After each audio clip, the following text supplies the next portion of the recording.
So to all retreatants, welcome. Good to see you. And Tashi Dele. I really rejoice in your decision to utilize what really is very valuable free time to come here, to learn about the paths to gain actual freedom. This really is a fantastic use of this opportunity. So I rejoice in the decisions that you have each individually made. The accumulation of virtue, or the strengthening of our habituation to virtuous ways of thinking, this is something of great importance.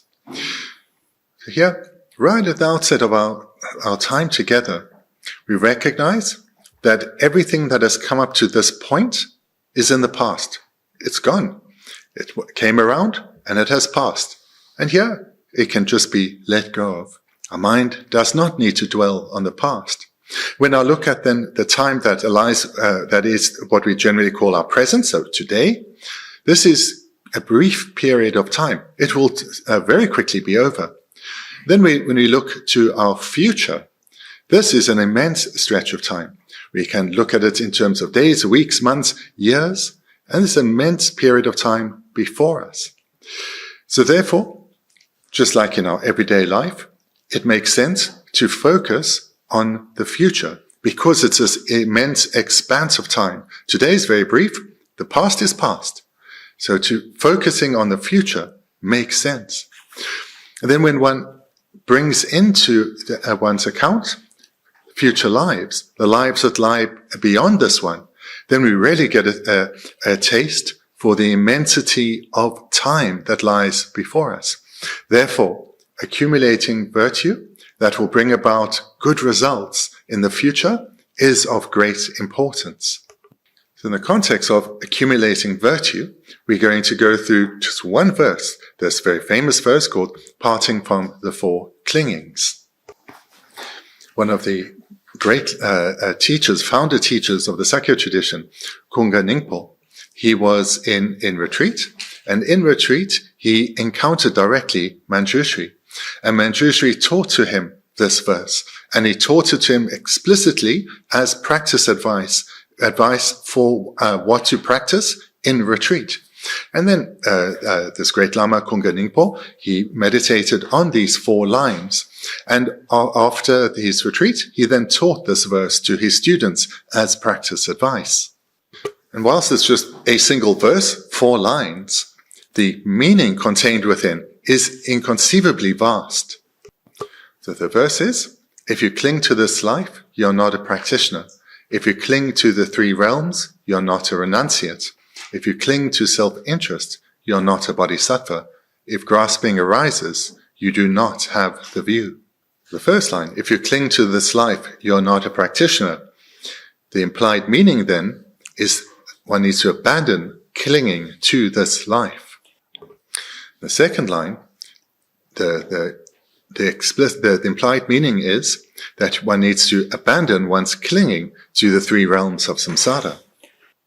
And the third line, between the two, striving for one's own benefit or striving for the benefit of others, it's striving for the benefit of others that one needs to engage in. One needs to abandon one's clinging to striving for one's own self-interest, one's own benefit.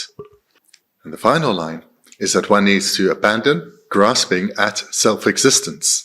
So this verse, which is called Parting from the Four Clingings. So the 4 clingings that one is to part from or abandon are clinging to this life, clinging to the 3 realms of samsara, clinging to one's own self-interest as opposed to rather engaging for the interest of others, and abandoning grasping at all phenomena as being truly existent.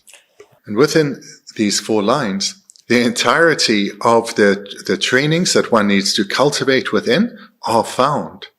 So looking from the perspective that we're very familiar with, that of the Lamrim as presented by great teachers such as Lama Tsongkhapa, we see in the first line, there, if you cling to this life, you're not a practitioner. So this is the training of a practitioner of initial capacity. In the second line, if you cling to the three realms, this is refers to or relates to the trainings that are shared with a practitioner of intermediate capacity. And the trainings of the Mahayana practitioner of great capacity, these are referred to in the third and fourth line. If you cling to self-interest, you're not a bodhisattva. If grasping arises, you do not have the view. So whilst we find here, this is just a single verse, the meaning contained within is inconceivably vast. For yourselves, having heard this, the presentation thus far, the purpose behind what I've presented is to give rise to a great appreciation for this opportunity that you have taken, that you having decided to come here to spend your free time coming to cultivate the causes that lead to actual freedom. This is something to recognize and to rejoice in. So in hearing that this one verse was taught by Manjushri to this great Sakya Lama in retreat, and was taught to him to put into practice in his meditation so as to gain freedom. And thereafter, there's the Kunga Nyingpo. He taught this verse to his students so as to to enable them to have that same opportunity to put these words into practice, to cultivate them in their mind, and thereby also gain freedom. That same opportunity each of us now has too. Recognizing this then, give rise to a determination to utilize this opportunity well, to keep one's mind focused on the deep meaning contained within this single verse. The purpose of this first line, if you cling to this life, you're not a practitioner, is to guide each individual to recognize where their mental activity primarily is. And where our mind primarily is, or what our mind is primarily engaged in, is in the material world. Things that we see, things that we hear, and so forth. This is what dominates our thoughts, dominates our speech and our actions. And whilst there is need and purpose to engage in the material world, we have no balance. The amount of energy that we put into the material world is all motivated by, I want to gain happiness, freedom from suffering. But as we know from lifetimes of experience, this will never come from focusing in such an overwhelming manner on the material world. So this first line serves as a wake-up call to adjust our focus, to put our attention on what matters, and that is on the transformation of the inner world. To the extent we transform our way of thinking, our mind becomes calmer, more peaceful. The outer world no longer excites us in the same way. We are no longer so stimulated by the outer world. We rather come to gain more peace through transforming our inner world and recognize that this is now the journey that we have now embarked on, the journey to gain complete transformation, freedom. So this first line, by reflecting on it, it encourages us to let go of what dominates our mind but has no real importance, and to rather have the focus, the strength of mind, the determination to let go of these habituations and to cultivate the inner world, to transform the inner world, and thereby create the causes for lasting happiness.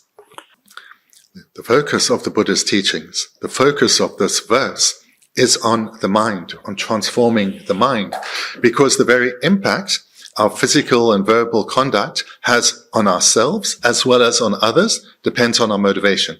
It depends on our mind.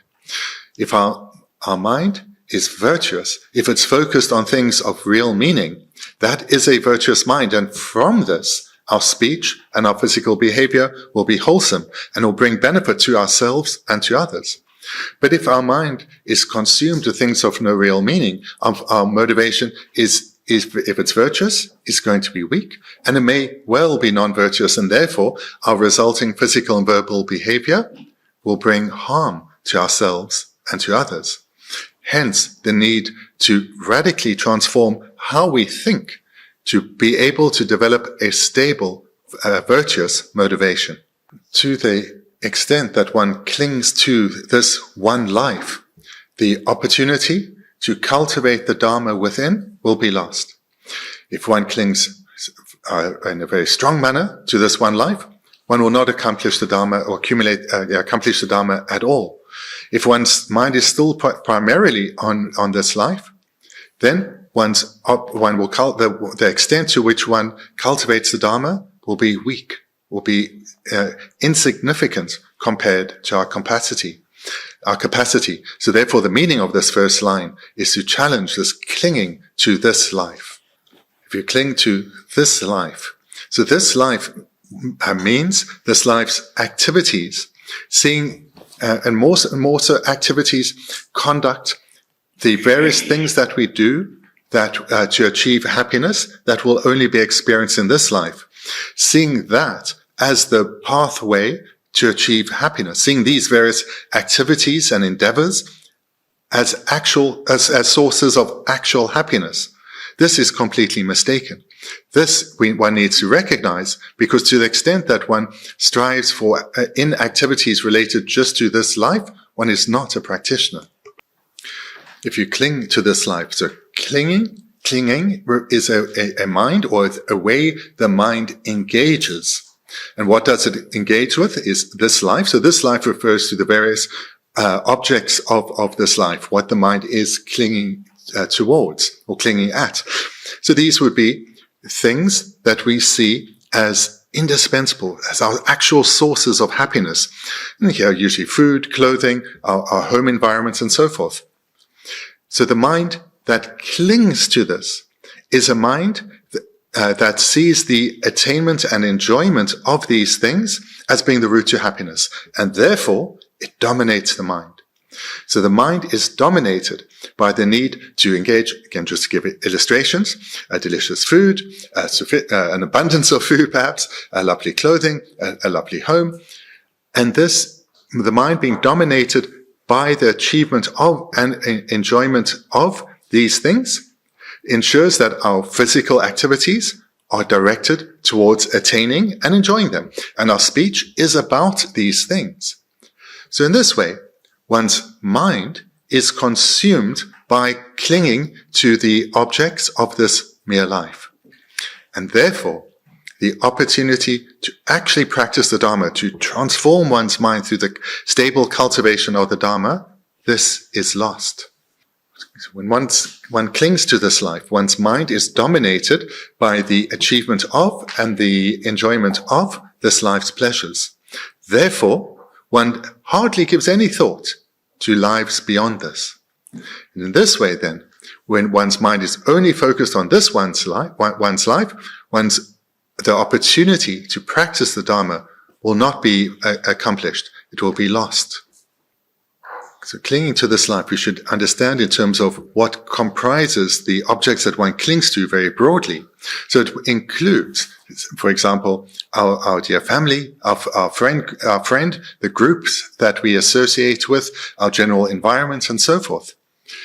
That these, by clinging to the enjoyment of and developing relationships and so forth, this then too can consume our mental space and therefore direct our physical behavior and our speech.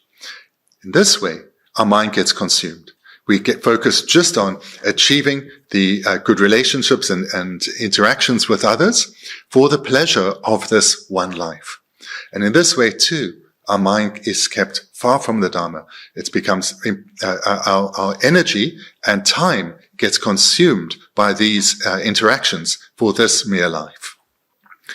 And further way that by clinging to this life, one lives this life in a way that is not at all balanced, is when one places great emphasis on wealth, financial stability, one's reputation, what others think about oneself, as well as having power or control over others, influence over others, where these things, again, dominate one's way of thinking and thereby one's behavior.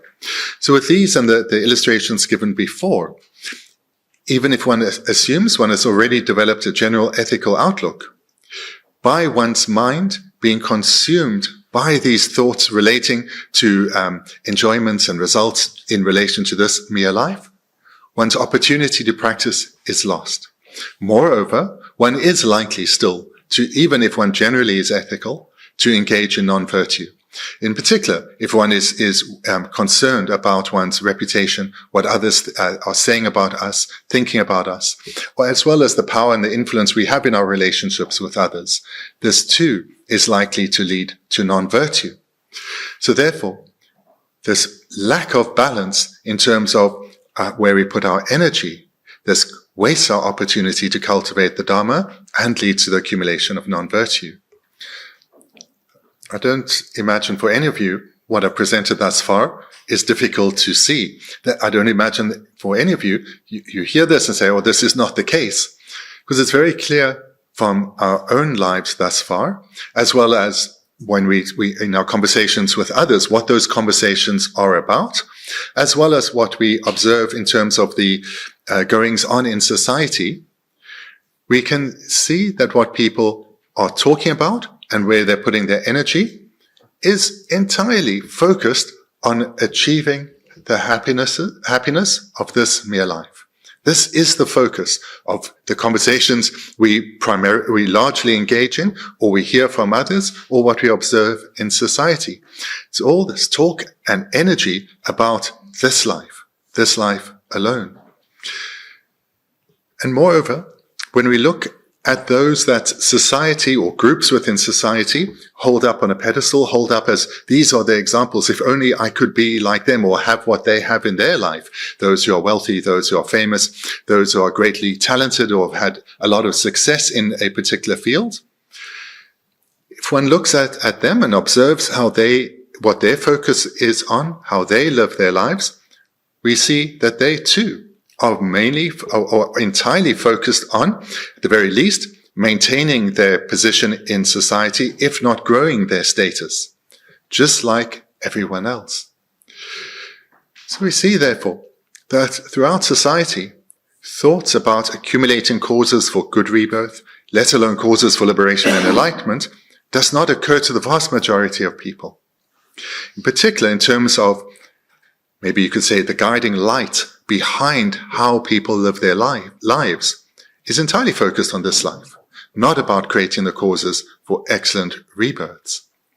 So therefore, we can observe from our own direct lived experience, supported by what we observe, just what an obstacle the focusing on this mere life is to the cultivation of the minds of the Dharma. So now I encourage you to mentally draw a contrast between the ways of the world in terms of where one's energy is, seeing how the vast majority of people, the activities they engage in, whether it's their work, they're caring for the family, or their entertainment, is primarily, could perhaps say, exclusively focused on benefiting themselves and their particular group.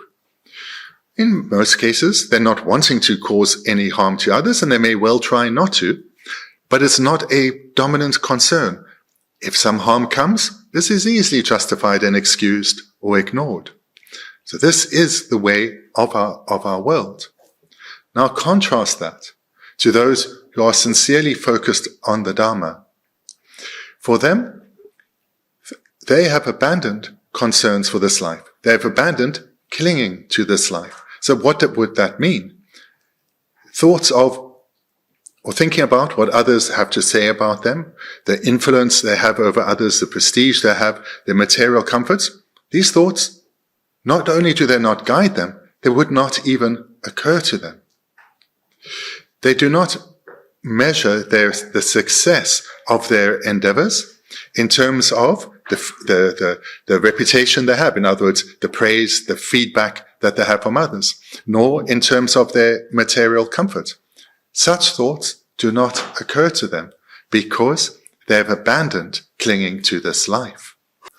And to draw your mind to this stark contrast, we think of the example that the Buddha presented in his life. So he was born into a royal family. He was the future ruler of that country, and he had the abundance, the excellences the wonders that come with a princely life. So he had the very peak of comfort available in the world, and he recognized that this does not lead to happiness. And he left that behind and pursued rather a simple life in the forest. Completely different. But he showed there the example that what the world values, even when someone attains the very peak of what is possible in the world, that is not the path to happiness. And he recognized that, let it go, and went to live a simple life, focusing on what's important. And this example has been followed from then right to our present day. We can think of the meditators in the mountains above Dharamsala or in retreat elsewhere, where they are living a simple life without any thought of what others are saying about me, but just on thoughts on cultivating the Dharma within. And this has come about due to recognizing what has value and pursuing that, and what doesn't have value and no longer being deceived by it. So if you hold in mind then the way the Buddha lived his life as an example to not just those in his community, but as an example for all following generations of students, we recognize recognizing the example that he set of developing his intelligence through gathering knowledge and using this knowledge to look within and recognize that what the actual sources of happiness are, and the other sources that one generally pursues in society. Not only do they not lead to happiness, they confuse or deceive the mind into believing that they do, and thereby strengthen one's delusion. Recognizing this, he turned his back on it, abandoned clinging to this life, and rather went forth into the homeless life, and with the meaning really being of going forth into a life where one lets go of what has no real value. When we think of his example, he let go of the pleasures of living in a palace. He let go of the pleasures of living with one's beloved family. And he went forth, but keeping others in mind, that his purpose was to show this example of transforming one's mind by letting go of what actually cannot lead to happiness. And how we can recognize this for ourselves, because I imagine all of you in your various roles in society, in your family, in your communities, you try to bring benefit to others. But you also know that because of your mind being limited by the afflictions, we often make mistakes, and the benefit we bring is thereby limited. The example the Buddha showed was going forth and focusing on transforming the mind by letting go of what's not important. Then, when the afflictions are abandoned, just like the Buddha showed, one returns to society. Then one's beneficial activities bring only benefit. One is able to, with the mind freed of the afflictions, one is able to engage with others in a flawless manner, in a way that only brings benefit. So this is the purpose. One moves away, abandoning what has no value, cultivating what has, and then returning to engage with others directly and help them. Something else to keep in mind here is that the process of the Dharma is about coming to know your own mind and to lift your confidence and strive in the Dharma, but to do so in a way that is realistic for each individual, because amongst the class of committed practitioners, there are those who are more courageous than others, those who have greater strength of mind than others. So one needs to work in accordance with one's current capacity, and that is something one needs to recognize within oneself. The mature practitioner who looks honestly at their mind and finds that balance between an over-emotional, I can do this, the wish to rush off into the bush and leave everything behind and live the life of complete simplicity under a tree, as well as not going in the other direction of feeling, oh, it's too difficult, I can only continue as I am, or slightly more. Both of these are an extreme. We need to find where we really are right now. And the honest truth is, for us, as ordinary, simple people who've lived largely a life of relative comfort, we do need quite a level of comfort. And if we push ourselves beyond that, abandoning that, this is an extreme, and we will not be able to sustain it, and we will not achieve our goal. We need to recognize that the real thing we are abandoning is not anything material, but it's a mistaken way of thinking. It's this clinging, this emotional response, this emotional desire for things, this clinging. This is what we need to abandon.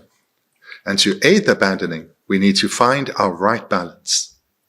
It's important here to try and assess where one is, recognizing that there is a varying degrees of confidence or courage amongst practitioners. And those that have made great efforts to let go of this life, they are best held as an aspiration, recognizing that those are the people with great courage who have been able to turn away from this life and embrace the Dharma completely, wholeheartedly. But also, in terms of gaining this balance, to try and not leave and not allow the conclusion we come to that this is my balanced approach, to actually be on the side of wanting to rest in what is comfortable, rather than pushing us beyond what we have done thus far to what we actually are capable of. So this process of seeking a balance is something to be ever watchful for, because it's not fixed, it changes at points in our life.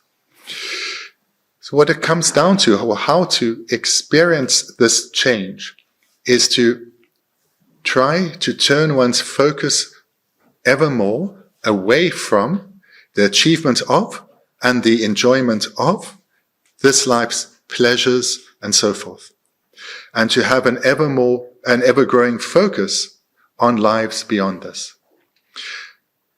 In there, somewhere between these two, is where we find our balance. The mind focus on future lives, less consumed by the achievement of and enjoyment of the pleasures of this life. Somewhere in there is our balance. And that balance, though, is not static.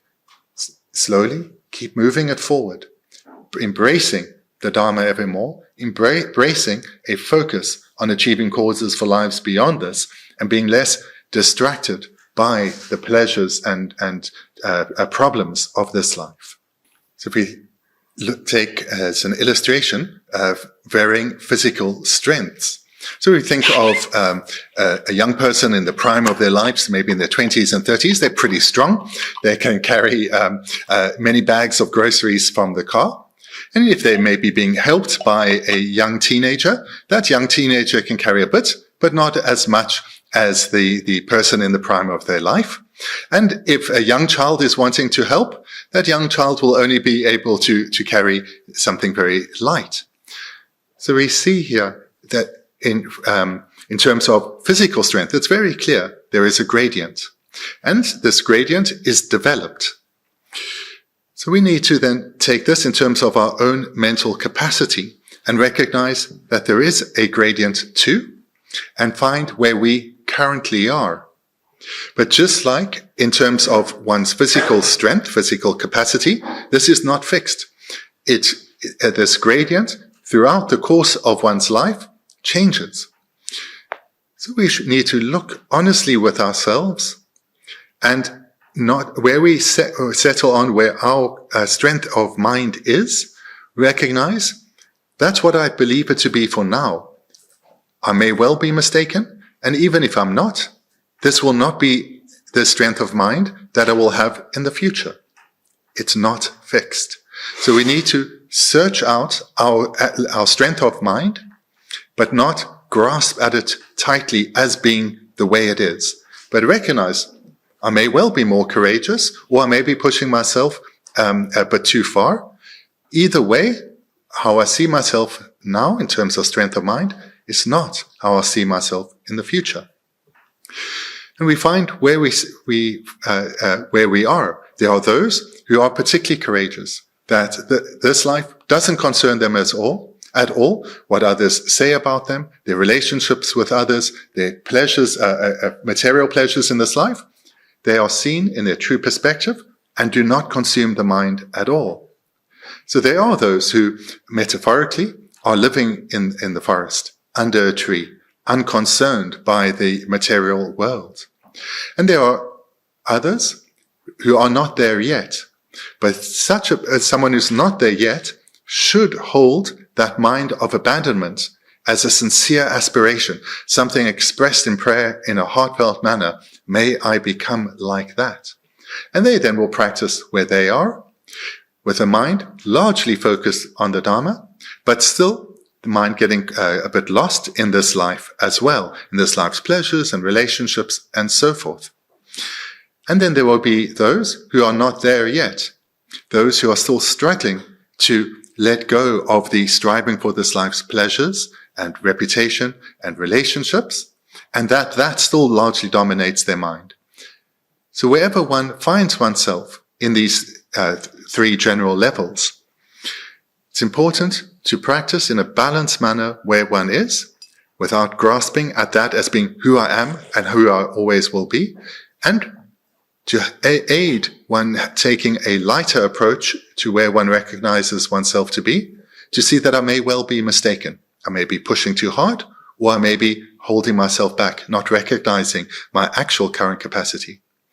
And moreover, also hold a greater level of strength of mind, of commitment, as a sincere aspiration, as wanting to be like that, so that one has this inner propulsion to develop a more courageous mind. And in this way, wherever one finds oneself now, one slowly develops, developing one's fixation on cultivating causes that will lead to excellent rebirths, causes for liberation and enlightenment, and evermore abandoning this life's pleasures. What I'm presenting here is entirely consistent with how the Buddha taught in his lifetime. So there's an illustration from the sutras where he was approached by someone and said, I hear what you say. I agree with what you, Buddha, are teaching, but I have a problem. I am limited by my means of income. I am a butcher and I have no other means of income. And certainly back in those times, people were quite static or fixed in what work their caste enabled them to do, or their status in society. So this person could only work as a butcher and had no choice. The Buddha said to him in a similar way to what I've been presenting to you. You look at your circumstances honestly, and you do the best you can within the confines of your current circumstances. So, in the day, you need to kill, you kill. But you keep in mind, this is not ideal. Moreover, when you put your knife down at the end of the day, from that moment, every day, make the commitment, until I return here tomorrow, I will not kill. Killing is wrong, and I do not want to do it. And from now, as I put my knife down, until I return here tomorrow and pick it up, I will not kill. And thereby, the person is generating ethical restraint at night and accumulating virtue. Because in those hours, that the person that is not working, they have a virtuous mind. And they have a mind of regret about the non-virtue they've done. And they have a sincere aspiration for the future to be different. They were confined by the constraints of their place in society. And the next day and the next day and the next day, they would return and would continue to take life. But every evening, genuine regret for that non-virtue would be generated, and thereby purification would follow. And a sincere aspiration that through this regret, through the virtue I'm accumulating now, may my circumstances change. And in this way, this person did the best they could within the confines of their own circumstances.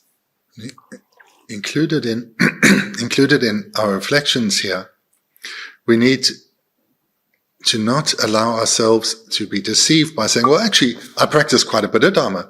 I do some generosity, I hear many teachings, I do some meditation, I try to practice patience, and I try to be ethical. I'm practicing a lot of Dharma, and like that, and to that level, one is introspective.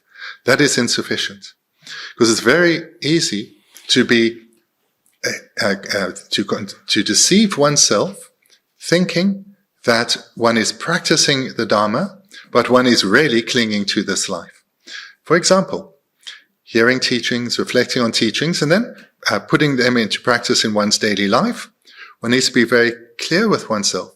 Is the motivation behind my receiving of these teachings, reflecting on them, putting them into practice in my interactions with others, is that focused on this life or on lives to come? Am I wanting to have a particular reputation, to be thought of in a certain way, to be thought of as someone who always comes to the teachings, who acts and displays oneself in a way as if one has knowledge? Am I wanting to be patient with others, so as to be thought of as the patient person?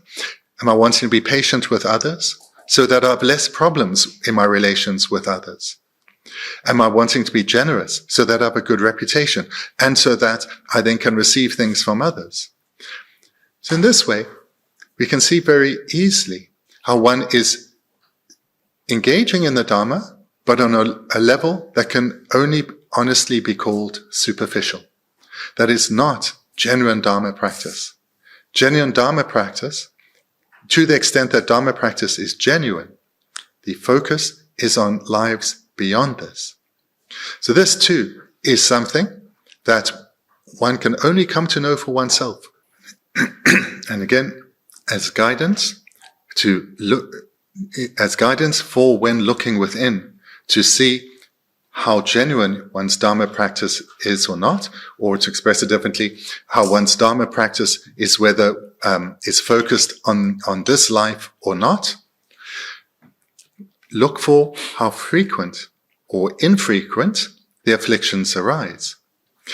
If attachment and anger, jealousy, pride, and so forth arise often, easily, and in a sustained manner, this is a sign of one being focused on this life. Whereas if the afflictions are not nearly as dominant as they used to be, this could well be an indication that one's focus is genuinely more on lives to come. So for example, if one is attached to something, whether it's relationships, whether it's reputation, whether it's material things, this is likely to come from clinging to this life. And when anger then follows, when things do not go one's way, this certainly is likely to be connected to clinging to this life. So too in terms of jealousy in relation to the reputation, perhaps as a practitioner, that one has as opposed to someone else. Jealousy or pride can come. So these afflictions we need to be on guard for, not looking for them in others, but within ourselves. Because these will give away the extent to which we cling to this life. So this, here I'm referencing the 8 worldly concerns. As long as these dominate us, gain and loss, pleasure and pain, praise and scorn, fame and infamy, to the extent that these dominate us, to that extent we are grasping, or we're clinging rather, to this life. Gain and loss, pain and pleasure, praise and scorn, fame and infamy. And the result of one's mind still being deceived in this way by the afflictions is that whilst we are trying in the Dharma, we are also accumulating a lot of non-virtue. Whilst we are accumulating some causes for excellent rebirths, we are also accumulating causes for the lower realms. So this we need to look out for. And we only can know this by taking the time to look within. And for that, we need to be less obsessed with what is outside of us. I encourage you then to look at your genuine motivation, your actual motivation behind your Dharma practice. You're engaging in ethics, generosity, patience, and so forth. And to the extent that you recognize that one is, for example, wanting to be patient because one wants less problems in this life, recognize that one is clinging to this life. That is not the mind or the motivation of a practitioner. If one is being generous because one is wanting to have a good reputation, to be liked by others, to get on with others, to be seen in a certain way, then one is clinging to this life.